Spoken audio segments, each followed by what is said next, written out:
여러분 안녕하십니까?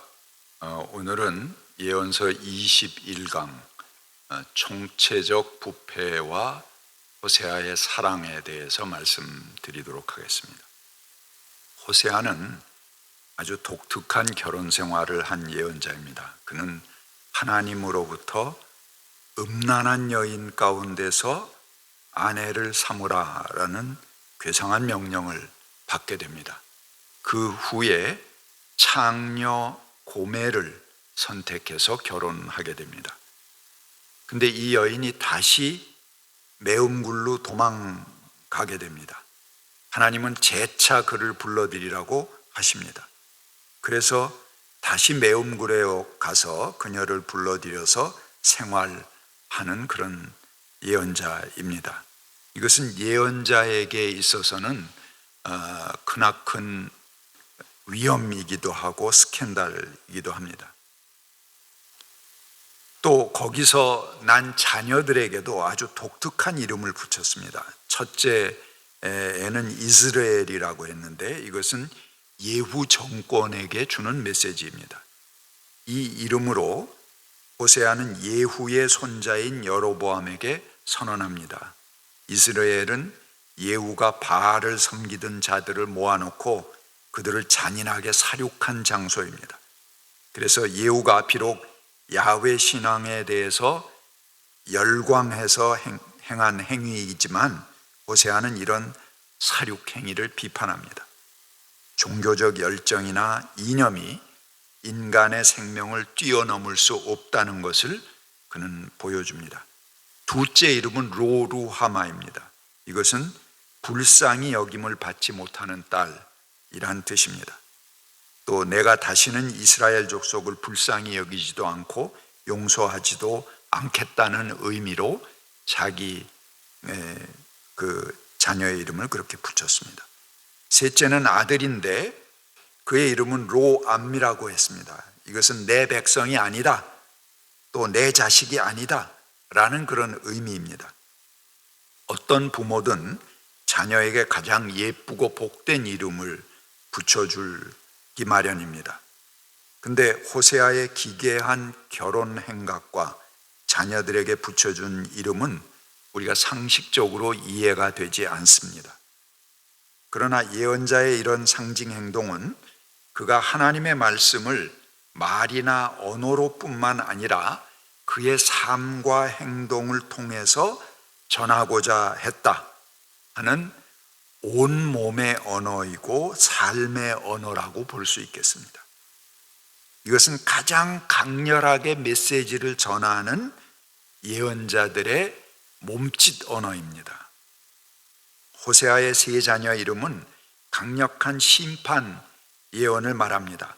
백성의 죄와 멸망에 대한 하나님의 깊은 슬픔을 표현하는 한 방법이었습니다.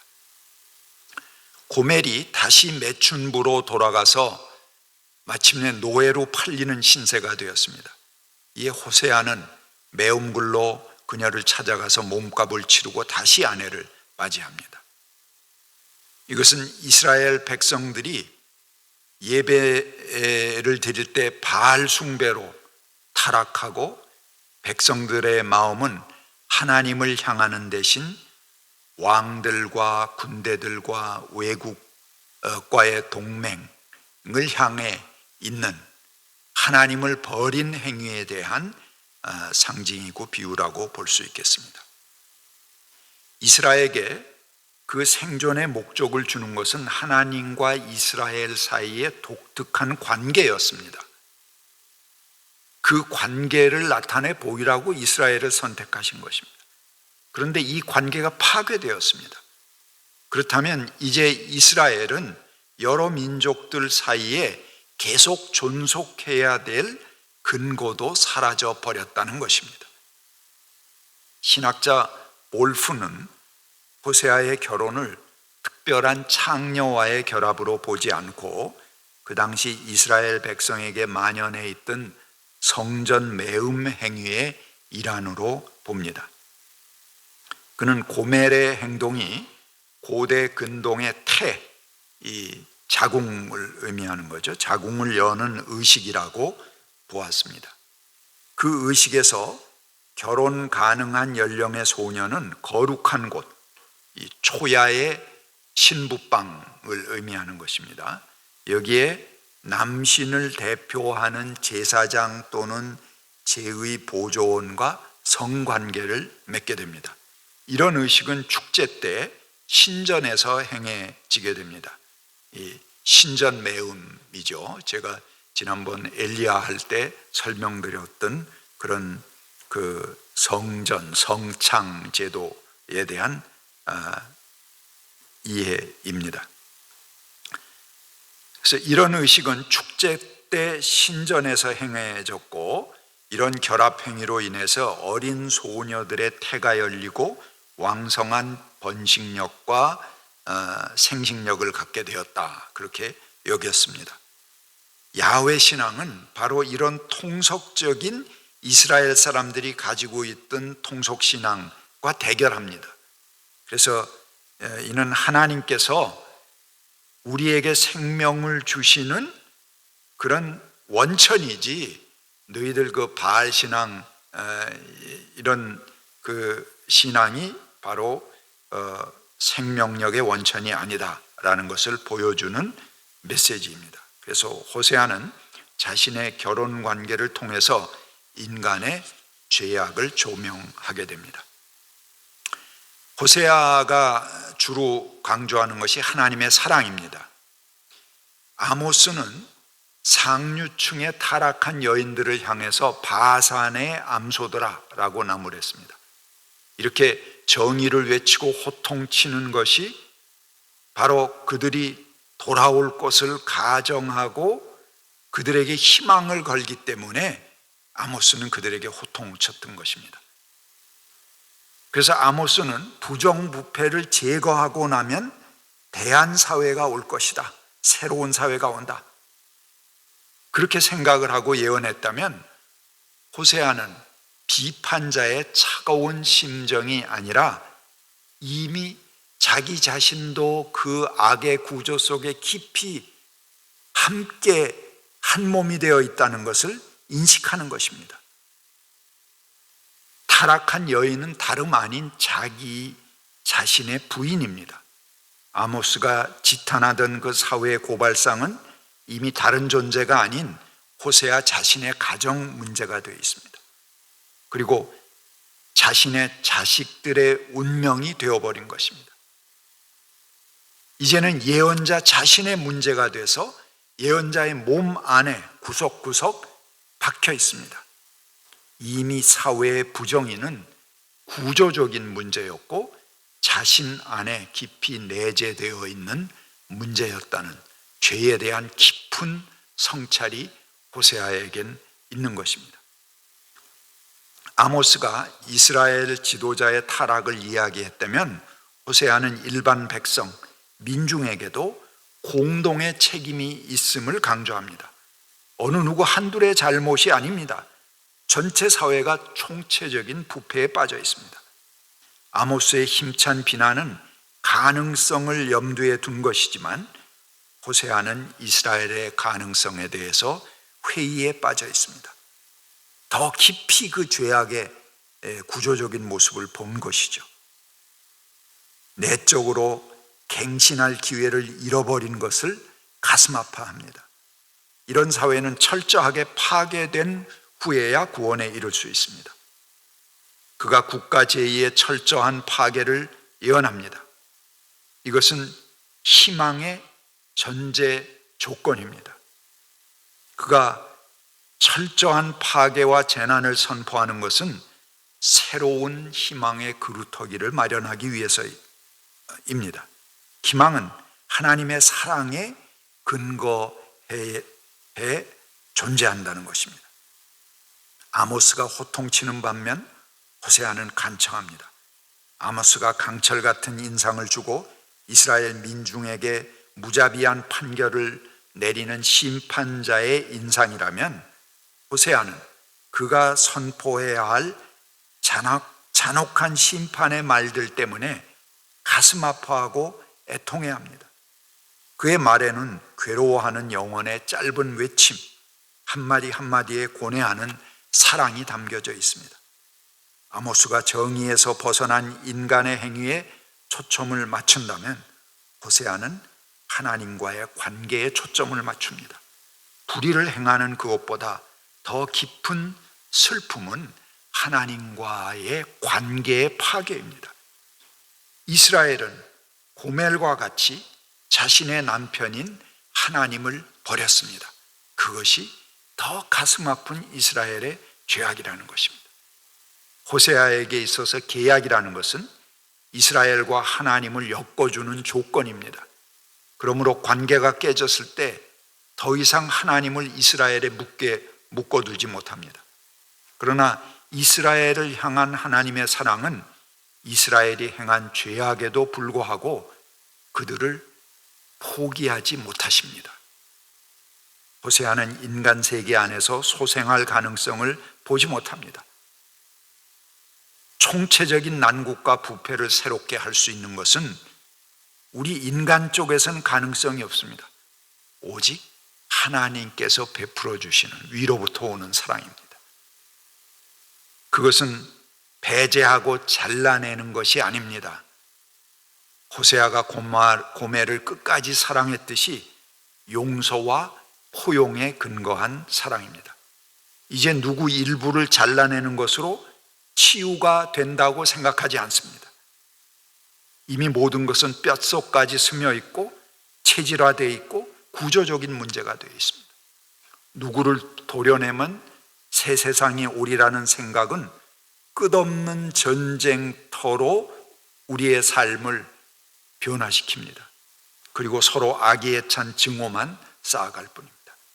새로운 대안을 제시하고 그에 함께 할 수 있는 모든 사람인 누구든지 함께 할 수 있는 새 힘을 모아가야 됩니다.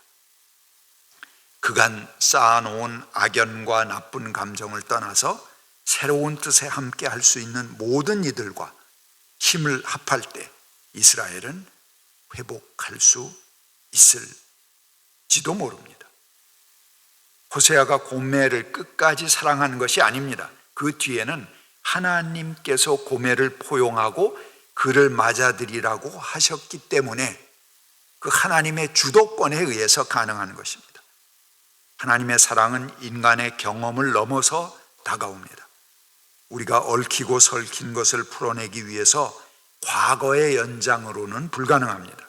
나의 부글부글 끓어오르는 감정을 내려놓고 오직 하나님께서 적극적으로 이 관계 안에 개입해 오시도록 우리가 마음을 그분을 향해서 열어놓고 열려 있을 때만 새로움은 가능할 수 있습니다. 호세아의 사랑은 그 당시 이스라엘의 현실에 비추어 보면은 두 가지 이스라엘의 배반을 의미한다고 볼 수 있습니다. 첫 번째는 이스라엘이 하나님 의지하기를 그치고 세상적인 힘에 의존한 것입니다. 그들은 아시리아로 이집트로 뛰어다니면서 자신들의 운명을 외세의 군대나 무기의 힘에 의존했습니다. 이것은 하나님에 대한 사랑을 저버린 행위라고 호세아는 말합니다. 호세아 5장 13절에 에브라임이 자기 중병을 깨닫고 아시리아로 가고 이렇게 말합니다. 무나헴과 호세아 이 말기의 왕들인데요, 그들이 굴종한 것을 말합니다. 그리고 또 호세아서에 보면 이 북방으로부터의 위협에 대처하기 위해서 이스라엘이 이집트로 접근하고 그들에게 도움을 청하는 그런 것들을 의미하는 귀절들이 있습니다. 두 번째는 호세아는 남북 왕국의 협력과 사랑에 대해서 각별한 관심을 기울이고 있습니다. 호세아 여러 곳에 주전 734년에 북왕국 이스라엘의 베가와 시리아, 아람의 르신의 연합군이 유다를 침공한 것에 대한 비난이 언급됩니다. 동족 간의 협력이 깨지고 이스라엘이 유다를 침공하는 일이 벌어졌습니다. 이것은 동족 간의 이런 반목과 불화로 인해서 결국은 이스라엘과 유다 둘 다를 망하게 하는 결과를 가져왔습니다. 그래서 호세아는 1장 11절부터 이렇게 말합니다. 그때가 되면 유다 자손과 이스라엘 자손이 통일을 이룩하며 한 통치자를 세우고 땅에서 번성할 것이다. 그렇다. 이스라엘의 날이 크게 번창할 것이다. 이제 너희 형제를 암미 내 백성 이렇게 부르고 자매를 루하마라고 하여라. 또 6장 4절부터 이렇게 말합니다. 에브라임아, 이 북왕국을 얘기하는 것이죠. 내가 너를 어떻게 하면 좋겠는가? 유다야, 남왕국을 얘기하는 것입니다. 내가 너를 어떻게 하면 좋겠는가? 나를 사랑하는 너희의 마음은 아침 안개 같고 덧없이 사라지는 이슬 같구나. 그래서 내가 예언자를 보내 너희를 산산조각나게 하였으며 나의 입에서 나오는 모든 말로 너희를 죽였고 나의 심판이 너희 위에 번개처럼 빛났다. 내가 바라는 것은 변함없는 사랑이지 제사가 아니다. 불살라 바치는 제사보다 너희가 나 하나님 알기를 더 바란다. 호세아가 그냥 남녀 사이에 이성 사이에 말랑말랑한 사랑을 이야기한 게 아닙니다. 이스라엘 남북 왕조가 이렇게 뒤틀려서 결국 나라가 망하게 되는 그 아픈 현실을 이야기한 것입니다. 호세아의 사랑이 바로 이런 이스라엘 남북 왕국 간의 사랑을 이야기한 것이라고 볼 수가 있습니다. 그들이 서로 갈라져 싸우다가 멸망의 길로 향하고 있는 남왕국, 북왕국 간의 사랑, 그것이 깨진 것을 아파하는 것이 호세아의 사랑의 메시지다, 이렇게 볼 수 있겠습니다. 감사합니다.